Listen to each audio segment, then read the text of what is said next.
ক্রেতার একটু কথা বলেন তো।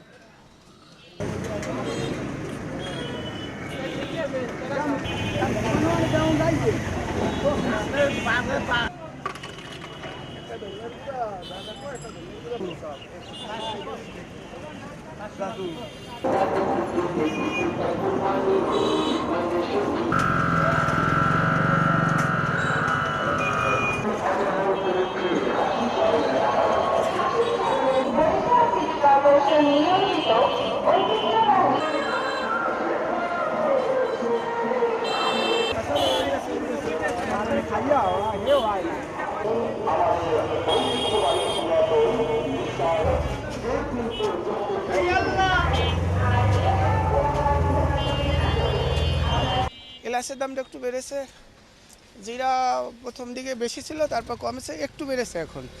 আর দারচিনি সহনীয় অবস্থা আছে, আর লবঙ্গ একটু বেড়েছে, গোলমরিচ একটু বেড়েছে এই। হ্যাঁ, মশলা এবার খুব কম কেনে, কেননা দ্রব্যমূল্যের দাম অনেক বেশি, মালের দাম। যার জন্য যার 100 গ্রাম লাগে সে 50 গ্রাম কেনে।